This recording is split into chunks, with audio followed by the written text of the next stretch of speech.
Estamos una semana más con todos ustedes y créanme cuando semana tras semana les contamos que nos cargamos de energía cuando nos encontramos en sitios tan preciosos, tan magníficos, tan magnánimes aquí en nuestro municipio como puede ser, por ejemplo, la Iglesia Mayor. Llevamos unas cuantas semanas contándoles, bueno, pues a nivel de planta, de edificación, de techos, etcétera, etcétera, dándoles muchos datos. La semana pasada, por ejemplo, hablábamos, además de esas fechas fantásticas de 1510, 1514, que es cuando se terminan las obras, y 1515, que siempre lo vamos a recargar para que ustedes lo tengan siempre en su mente, 1515 cuando ya por fin se pone a culto. Pero la semana pasada ya hablábamos de todo el retablo que teníamos, de esta parte, la nave de cruceros, pero aún así nos quedan tantas y tantas cosas que contarle y como siempre gracias a los fantásticos comentarios que nos hace don Manuel Domínguez, nuestro cronista oficial y historiador de Motril, que además, Manuel, imagino, porque yo sé que tú habías escrito tu libro, aquel fantástico sobre la Iglesia Mayor, que para ti sería todo un descubrimiento, ¿no? Porque aquí empieza uno, nunca mejor dicho, a escarbar y salen datos por todos lados, ¿no? Sí, yo empecé, todos conocíamos la Iglesia Mayor de niños y conocíamos toda la Iglesia Mayor, habíamos sido bautizados aquí y habíamos venido con la familia aquí, pero en los años, principios de los 80, yo descubrí esto desde el punto de vista histórico. Descubrí este edificio desde el punto de vista histórico. Me tropecé en los años 80 con los inventarios de lo poco que había quedado del archivo de la parroquia, de la iglesia. El archivo de la iglesia también se destruyó en época de la Guerra Civil y había quedado alguna cosa. Y poco a poco fui reuniendo datos de la construcción de este edificio. A veces datos muy inconexos, con mucha complicación a la hora de entender un poco cómo evolucionó esta historia. Descubrí quién había hecho la nave principal, vamos, la primera construcción, Alonso Márquez. Descubrí la obra del crucero, que aparecen incluso las cuentas. Después descubrimos el plano que hizo Ambrosio de Vico para la obra del crucero. Es decir, que poco a poco pues, fui reuniendo datos que me permitió pues, conocer un poco la historia de la iglesia. Es verdad que es un edificio que no se ha terminado de estudiar, es decir, que esto requiere mucha más historia, tiene mucha más historia detrás, ¿no? Es decir, son muchos años de historia. Muchas obras, 500 años, a lo largo de 500 años, muchas obras, muchas modificaciones, muchos altares, muchas imágenes. Es decir, por ejemplo... y muchos cambios de ubicaciones o reubicaciones. Yo no he conseguido averiguar, por ejemplo, en 1520, don Pedro Vitoria, que era un militar que estuvo en Motril y tal, se enterró aquí en esta iglesia en una capilla de San Sebastián. Y bueno, ¿dónde estaba la capilla de San Sebastián? Es muy difícil de saber hoy. A veces te tropiezas con los documentos y descubres pues que el vicario se hizo su capilla aquí, que tenía permiso de los arzobispos para hacerse su capilla de entierro, que esto además pues tuvo modificaciones constantes de imágenes. En 500 años pues nos podemos imaginar que significó pues tanta obra, tanta modificación a lo largo, pero sí que pude saber una visión general de lo que había. Y yo me encontré con un edificio que tenía una gran importancia, que nadie había escrito nada sobre la Iglesia Mayor, o muy poco sobre la Iglesia Mayor, y descubrí que tenía una gigantesca historia detrás. Totalmente.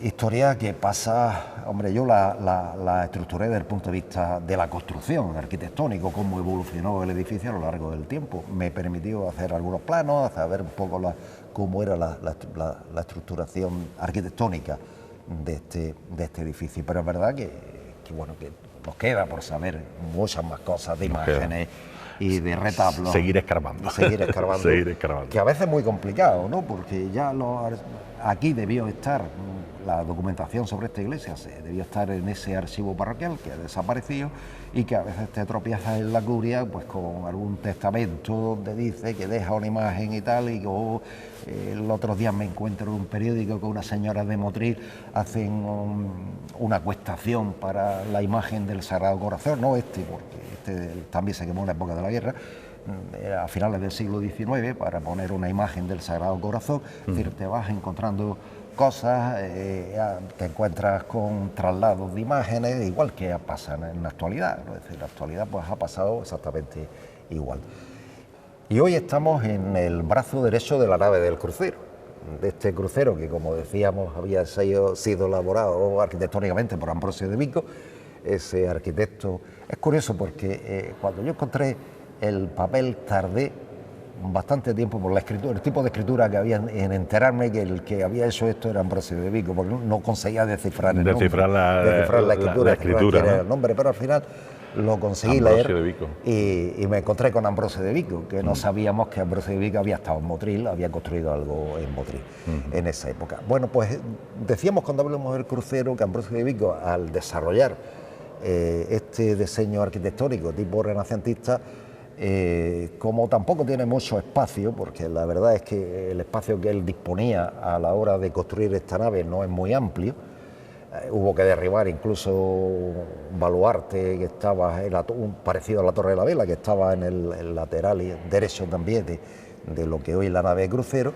Elabora el frontal, en la terminación de la cabecera de la iglesia, en un lado una capilla que no tiene fondo, porque no tiene sitio para hacerla, las habitaciones que conforman la nueva sacristía. La antigua sacristía estaba al final de la nave a la derecha. Aquí elabora el arco para el retablo principal, y en este lateral dos capillas que sí que tienen ya profundidad y que son pues de 1620, que es cuando se termina el tema. Y aquí las vemos, estas dos capillas se han conservado bien, es decir, ya sabemos que esta nave voló con la explosión del polvorín en el 38, pero después se reconstruye y se reconstruye bien. Incluso no sufre, el crucero sufre muchos daños, pero también esta parte se conserva algo mejor. Bueno, vamos a recapitular. Recordamos en el episodio anterior que estábamos en esta nueva fase, en esta fase de la parte de la cruz, ¿no? La nave de crucero, concretamente, que se hace posteriormente, siglo XVII. Ya no es una nave tipo mudéjar como es el resto de la iglesia, la iglesia primigenia. Estamos ya en una fase renacentista con este nuevo modelo, y que lo hace fantástico. Recordamos que había dos capillas, teníamos los Dolores allí, teníamos aquí Nazareno. Se conservan las embocaduras de las dos. Se conservan las dos arcos de entrada. Los dos arcos de entrada, que ya evidentemente no existen. Y como decíamos, estas dos nuevas, estas bóvedas que pues albergan también, con un diseño también diferente un poco. Sí, se ha conservado la decoración de la embocadura de esta capilla, que se quedan los Hurtado con ellos, una familia bastante importante de Motril, y se ha conservado la decoración de la embocadura. Del resto no se ha conservado nada, es decir, del altar que hubiera aquí.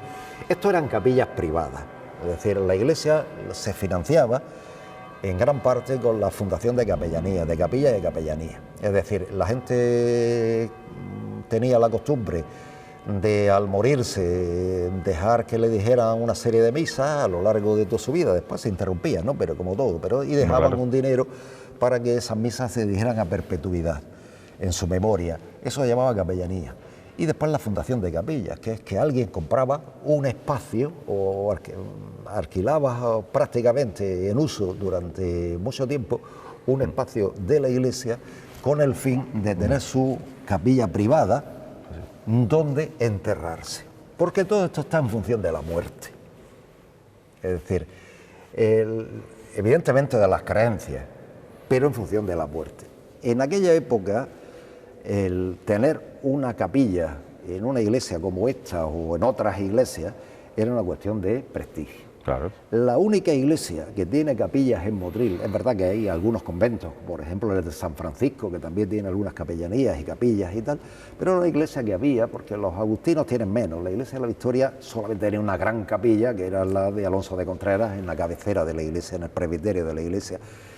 Y aquí este espacio lo compran, este espacio o las capillas laterales de la iglesia lo compran las familias poderosas, con el fin de que sea su sitio de enterramiento. Y eso es una cuestión de prestigio. Hombre, eso no podía cualquiera. No todo el mundo podía comprarse una capilla de tener una capilla en la iglesia, pero además estas capillas se heredaban de padre a hijo, es decir, era considerado como un bien patrimonial de la familia, ¿no? Es decir, el padre tenía una capilla, fue a fundar una capilla, en su testamento la dejaba a su hijo o al que heredara, le dejaba la capilla. Fundamentalmente estas capillas son de entierro. Yo he podido ver la bóveda de algunas, es decir, debajo en el suelo hay una habitación subterránea que es la que usaban para enterrarse. Evidentemente ellos estaban encargados, el que se quedaba con la capilla, de adornarla, es decir, poner un retablo, poner una imagen, ponerle, es decir, y aquí hemos conservado el adorno de tipo vegetal, ¿no? Tipo barroco,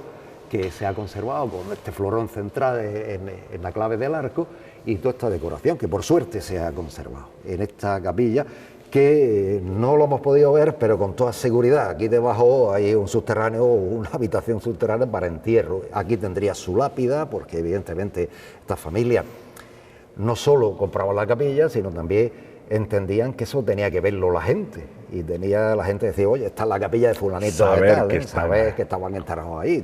Aquí habría su lápida, poniendo, pues aquí está enterrado fulanito de tal. Si no se sabe, no hay, no, es decir, esto como no hay reconocimiento. No hay reconocimiento. Se confisca un castillo, tiene que saberse, ¿no? Pues lo mismo, es decir, el entierro es una cuestión de prestigio y seguramente estas capillas estarían cerradas, tendrían su verja, su rejería, cerrando esto, muchas veces de madera, muchas veces no eran de hierro, eran de madera, y aquí la gente pues tendría un espacio privado para enterrarse estas familias de Motril que tenían capacidad económica como para comprar a la iglesia todas estas capillas. Ellos tenían esas costumbres.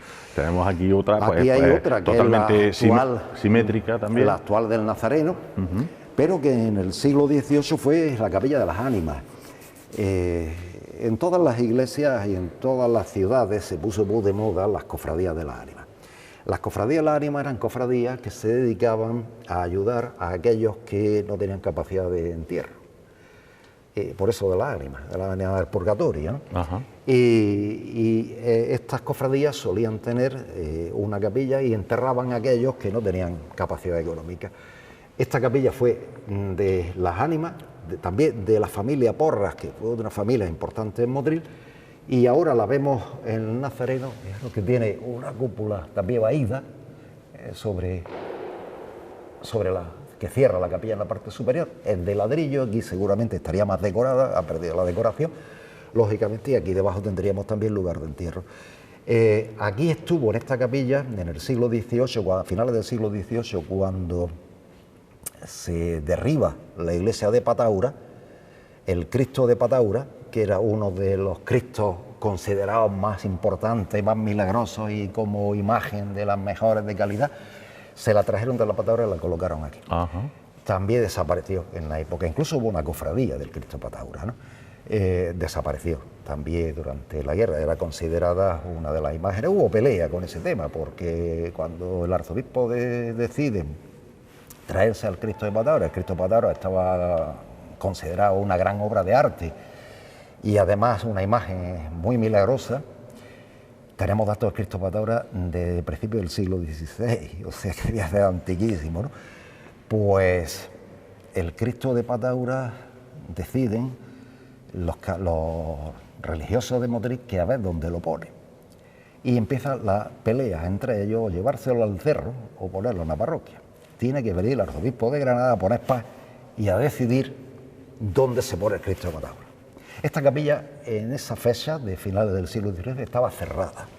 Era una especie de almacén de trastos viejos, ¿no? Tenía su muro, habían cerrado la puerta, deciden quitar el muro y al final, obedeciendo las órdenes del arzobispo, el Cristo de Pataura se coloca en esta capilla de lo que había sido la capilla de las ánimas. La capilla de las ánimas. De las ánimas de Motril. Y aquí estuvo esa magnífica talla que desaparece también en la época de la Guerra Civil, que debió ser antiquísima, un Cristo seguramente pues de principios del XVI, incluso podríamos decir que hasta gótico, ¿no? Es decir, que porque en 1520, cuando se hace la iglesia de Pataura, ya existe, ya tenemos el Cristo de Pataura. Ya es decir, que evidentemente la fecha es muy inicial. Bueno, pues viendo capilla en capilla, nos queda también esta preciosa, nos vamos a ir justo enfrente de esta capilla de las ánimas, donde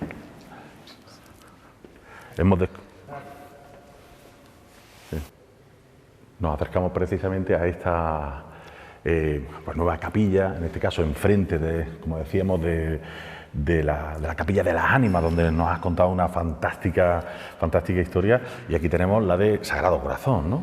Esta capilla del Sagrado Corazón se hace en el siglo XVIII, es otra ampliación del siglo XVIII, y se decide colocar aquí la imagen del Sagrado Corazón. No es la que tenemos hoy, también se pierde en la época de la Guerra Civil. Incluso hay, el otro día viendo el Defensor de Granada, el periódico que había a finales, principios del siglo XX, finales del XIX del siglo XX, hay una acuestación de Señora de Motril para comprar una imagen del Sagrado Corazón por la Iglesia Mayor. Lo que no sé es si la que había antes de la guerra era esa o había otra más antigua. El caso es que si esta capilla se hace en el siglo XVIII, debió ser más antigua. La capilla es rectangular, tampoco tiene embocadura. Aquí debió tener otro retablo, no es este el retablo original, y se cierra con bóveda de cañón, es decir, de medio punto. Es verdad que es una capilla del siglo XVIII, por lo tanto se hace un poco en conformación del mismo modelo arquitectónico que se hace la nave de crucero, claro. La nave de crucero un siglo anterior. Está justo enfrente de la capilla, de esa capilla de las Ánimas o del Nazareno actual, ¿no? ¿Por qué del Sagrado Corazón? Porque en aquella época del siglo XVIII la vocación del Sagrado Corazón empieza a tener mucha importancia en España, e incluso en Motril tuvo mucha importancia la vocación a la Inmaculada, que aquí tenemos una imagen de la Inmaculada, tampoco es la original que tuvimos en la iglesia, pero sí que es verdad que también en el siglo XVII Motril hace su voto, teníamos voto nazareno, pero más antiguo, teníamos voto a la Inmaculada, que es también del siglo de mediados del siglo XVII. El voto de Motril a la imagen a la Virgen Inmaculada. Y aquí tenemos esta también magnífica capilla de nuestro Padre Jesús de Sagrado Corazón, para Jesús del Sagrado Corazón, que lógicamente conforma también otro recuerdo histórico de lo que son las obras de la iglesia. Debió estar más decorada, es decir, hoy está muy limpia. Más limpia, más austera. Exclusivamente está decorada, está todo blanco, pintada de blanco, pero originariamente debió tener mucha más imagen, y un retablo importante también desapareció en la época de la guerra. Esta es otra ampliación que se hace. ¿Qué había aquí antes? Pues seguramente el solar, no había más nada. Seguramente no habría más nada, y aprovechando el hueco que había, pues crearon esta capilla. Claro. Porque recordamos que estamos físicamente en la parte antigua, en la parte primigenia, pero no llegaba la cruz hasta aquí. Aquí yo creo que este es el modo lateral de la iglesia, y el altar primigenio estaría pues justo aquí a nuestra derecha. Y es verdad que derecha. la elaboran, el arquitecto que debió hacer esto la elabora un poco igual, ¿no? Con esta cornisa que aquí está pintada de blanco, que seguramente sería de color amarillo también, igual que el resto, y las dos ventanas que se parecen mucho a las naves de crucero, con lo cual elaboraría una pequeña capilla que quizá tiene cierta importancia desde el punto de vista arquitectónico, pero seguramente por la creencia del Sagrado Corazón tiene más importancia, más que arquitectónico o religioso, ¿no? Sí, sobre todo cuando cogió esa popularidad y esa más. Bueno, pues nos vamos a ir saliendo de nuevo, porque evidentemente todos los pasos que damos dentro de este fantástico templo tienen importancia. Hemos visto estas tres bóvedas, ¿no?, que al final se han convertido en recogimiento de cada una de las imágenes. Pero, por ejemplo, nos hablaba antes de rejería, que allí podría faltar. Aquí sí tenemos alguna, en este caso de hierro, pues casi, que también es destacable, ¿no? Claro, casi, si nos imaginamos que el resto de las capillas estarían como esta, es decir, cerradas. Eran capillas privadas y por lo tanto cerradas con un cancel, con una rejería como esta. Es decir, hoy no la tienen, pero seguramente sería algo parecido. Es decir, aquí tenemos una muestra en una capilla del Sagrado Corazón de cómo debían estar cerradas las capillas. Es decir, es que indudablemente aquí se ve claramente cómo era la costumbre de cerrar. No siempre se cerraban con rejería, con hierro, ¿no? Es decir, también se hacía con madera, ¿no? Pero aquí tenemos un ejemplo perfectamente como debía estar otras capillas, cerradas. Algo de que yo me estoy dando cuenta, y recapitulando también un poco tanta información, han mencionado que incluso teníamos capilla de Santiago, se podría haber tenido, ¿no? De San Sebastián. De Santiago, de San Sebastián, porque Pedro Vitoria posiblemente esté enterrado aquí, ¿no? Está enterrado aquí. Está enterrado aquí. También hemos mencionado a Tomás de Aquino, que también está enterrado aquí. Hablábamos de personajes mucho más recientes, en este caso Salvador Huerta. Pero ahí me doy yo cuenta de que tenemos una historia, lógicamente, de superficie, pero también una historia que está en el subsuelo. Sí. Háblame de qué eran los trances. Decía un historiador francés que muchas veces cuando se entraban en las iglesias siempre tenemos costumbre de mirar para arriba.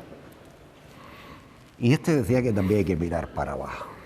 Es decir, que en las iglesias, y sobre todo en las iglesias españolas, pero en todo el mundo igual, vamos, en toda Europa igual, hay una historia arquitectónica, una historia artística importante, muy importante, grandes edificios, pero este historiador decía que cuando entramos a una iglesia que nos acordáramos de que está muy bien, que sí, que miremos para arriba, a ver cómo es la bóveda de la crucería, la bóveda vaída de la nave de crucero, pero también hay que mirar para abajo. Claro, claro, claro. Porque las iglesias, desde el siglo XIII, XIV, se convirtieron en cementerios.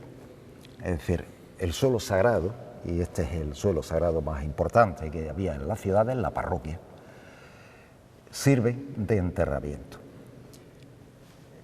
Evidentemente, lo hemos explicado, es decir, las capillas laterales se vendían, las capillas entre contrafuertes, las capillas que hacen Ambrosio de Vico aquí, se vendían para enterramiento de las familias más importantes. Pero no todo el mundo podía costearse una capilla de este estilo. Esto valía mucho dinero, había que comprar una capilla, había que valer mucho dinero, y después venía la segunda parte. Bueno, y el resto, donde se entierra. El resto que tiene posibilidad de pagar un entierro. Porque los que no tienen posibilidad de pagar un entierro lo entierran en el cementerio. Los cementerios exteriores. Pero los que tienen posibilidad de pagar un entierro lo entierran en la iglesia. Los suelos de la iglesia se convirtieron, en los cementerios de la época. ¿Qué es lo que hacían? Establecer un modelo de cómo se estructuraba aquel cementerio, y tenían la costumbre, o lo llamaban, trances. Es decir, un trance es una línea de tumba de 80 centímetros o 60 centímetros de ancho por un 80, 2 metros de largo. Y toda la estructura iba dividida así, desde el presbiterio, cuadricular, desde el presbiterio hasta el final de la iglesia. Los trances más caros, es decir, que esto sería prácticamente un trance, es decir, prácticamente, si nos venimos de la escalera del presbiterio aquí, pues sería este ancho, quizás más estrecho seguramente, o este ancho donde está la lápida, y de 1,80 m de largo. Eso lo podemos dividir a lo largo de toda la iglesia, a todo el ancho y a todo lo largo de la iglesia. Es decir, toda la iglesia. ¿Y valían más conforme se acercaban a...? Eran más caros, el trance más caro eran los primeros. Los más cercanos, los primeros. En aquella mentalidad que tenía la gente, contra más cerca del altar mayor, más cerca de Dios. Más cerca de Dios, es decir, más fácil la salvación. Claro. Entonces la salvación intentaban comprarla con dinero. Y los trances de pobres, pues los que tenían más capacidad, los más alejados del altar mayor, y estaban perfectamente estructurados, la nave de crucero, la nave principal. Aquí se enteraron, es decir, nos podemos imaginar lo que era la iglesia, porque además tenían la costumbre de, cuando pasaba un año, sacar al que se había enterrado allí y volver a enterrar a otro. Claro, este es un espacio muy pequeño, nos podemos imaginar una ciudad con 5 o 6 mil habitantes, donde la mortalidad es muy alta. En aquella época la mortalidad es muy alta, y automáticamente pues todos los días se producen en Motril en aquella época, y se han conservado algunos restos de libros de entierro de la iglesia, pues a lo mejor pues había 2 días 4 o 5 personas que fallecían. Pero por eso digo, ¿cómo lo hacían para poder levantar en cualquier momento cada zona? En cualquier momento. Ellos tenían la costumbre de levantar el suelo. El suelo de la iglesia estaba constantemente removido, en lo que ellos llamaban las mondas. Las mondas. Mondaban, la tumba la mondaban y volvían a enterrar otro. Y así y otra vez a tapar. Con lo cual el suelo de la iglesia estaba absolutamente movible, los ladrillos estaban movidos, absolutamente, las lápidas. Hombre, había gente que compraba en perpetuidad, pero eran los menos, ¿no? Y era el modelo que ellos tenían de enterramiento, todo estaba lleno de tumbas. Los más caros al principio, los más baratos atrás, pero siempre de pago. Siempre de pago. Normalmente no se ha conservado, pero normalmente todas las iglesias tenían un planillo con los trances, donde estaba cada tumba y quién enterraba en cada tumba, ¿no? Lo tenían y estaba a disposición de la gente para que viera dónde se enterraba cada uno. Aquí la iglesia mayor no lo ha conservado, pero todo el largo de la nave y todo el largo de la nave de entierro, de la nave de la iglesia, se utiliza como cementerio. Hasta 1802, que se estuvo enterrando aquí. Ajá. Porque en 1802 hay una epidemia de fiebre amarilla y el gobernador político y militar de Motril prohíbe a la iglesia enterrarse aquí, enterrar a la gente aquí, y ordena que se ponga solería en toda la iglesia, que se tapen todas las tumbas, de manera, porque ellos creían, y es verdad, que era una fuente de contagio. Es decir, nos podemos imaginar el olor que debía haber aquí, remover constantemente el suelo de la iglesia. Los niños chicos los enterraban en 2 pozos, que estaban uno situado a cada lado del altar mayor. Había mucha mortalidad infantil, ¿no? Y tenían su sitio. Tenían su sitio, el pozo de los niños. Eran los niños que se morían sin bautizar, o por lo menos recién nacidos, los echaban a este pozo porque no estaba. Y entonces las tumbas se vendían. Se ha conservado 2 libros de entierro, o parte de 2 libros de entierro de la iglesia mayor del siglo XVII y del siglo XVIII, con lo cual podemos saber perfectamente cómo se enterraban, qué valía el entierro. Un entierro de primera calidad, de segunda calidad, porque había entierros también en función de dónde se enterraba y si había más participación de los religiosos de la iglesia, si se decía más misas, más novenas y tal, el entierro era distinto, ¿no? A pino, si las campanas tocaban de una manera, las campanas, es decir, que había varias calidades de entierro. Y evidentemente toda la nave de la iglesia estuvo llena de enterramientos. Cuando se hace la nave de crucero, el coro que hoy está allí estuvo aquí, pero cuando se decide hacer la capilla que necesitábamos, el Nazareno, hay que quitar este coro, pasa de nuevo allí y se pone allí, al fondo. Es decir, originariamente estuvo en alto y después se pone el que tenemos hoy. Este es el que tenemos. Se cierra la puerta de poniente, la puerta que da al compás de la iglesia, la puerta de poniente, se cierra y se pone el coro ahí. Claro, pero recordamos que allí teníamos una puerta que daba a Plaza de Armas, ¿no? No es Plaza de Armas, la Plaza de Armas no estuvo ahí, nunca. La Plaza de Armas fue la Plaza de la Libertad. Era la plaza en sí. La Plaza de la Libertad. Bueno, me refiero a la actual, ¿no? A la actual, lo que decimos hoy actualmente, la Plaza de Armas. Y ese es el tema de entierro, pues muy importante, porque está en la iglesia de enterramiento, ¿no? El enterramiento era el cementerio de Motril. Es verdad que existía otro cementerio que en principio la iglesia lo compra, los terrenos que había entre la puerta de poniente y la rambla de Manjón, el arzobispado los compra con la intención de hacer un cementerio para los moriscos de Motril. Los compra a 1560 aproximadamente, compra esos terrenos para hacer un cementerio, pero como en 1570 echan a los moriscos de Motril, pues ya ese terreno lo vende en parte a Alonso de Contreras para hacer su casa y en parte para hacer otro cementerio exterior, Papores, el cementerio, el panteón que les decían, que estaba entre la parte de atrás de la iglesia y parte en la Plaza de la Libertad. Y ahí tuvimos esa historia funeraria de la iglesia que a mí me atrae mucho. Fantástica también. En los testamentos, llevo muchos años trabajando sobre una investigación que es la muerte en Motril, que es las costumbres de los motrileños de esos siglos, de cómo se enterraban, dónde se enterraban, y es una cuestión bastante curiosa, porque los que podían hacer testamentos tenían muy claro dónde nací, y ordeno que se me entierre en la iglesia mayor, en la sepultura que ordenen mis albaceas. Es decir, eso no es el tema. O si tenían capilla, que ordeno que se me entierre en mi capilla que tengo en la iglesia mayor. Es decir, que la iglesia mayor parroquial. Es muchísima la historia, como están comprobando, y yo creo que nos van a quedar todavía aquí programas dentro de la iglesia mayor, puesto que nos falta pues, ver la sacristía por dentro. Más historias, concretamente ya a lo mejor ya no del subsuelo, que también, sino del mismo suelo en sí, que también ha sido renovado en varias ocasiones, y precisamente aprovechando esas renovaciones, pues también hemos podido descubrir algunas cosas. También, bueno, hablábamos del subsuelo, hablábamos de la superficie, edificio y quién sabe si tenemos oportunidad de subir arriba, que también seguro que podemos contarle muchísimas historias. Todavía nos queda mucho aquí en la Iglesia Mayor de la Encarnación, ya están comprobando que es muchísimo su contenido, su historia y por supuesto grandísimo su valor, el cual nosotros también estamos intentando transmitírselo a todos ustedes. Así que muchísimas gracias, la semana que viene más, y a ser posible un poquito mejor aquí, en la Iglesia Mayor de la Encarnación. Hasta la semana que viene, en la Alquería. Adiós.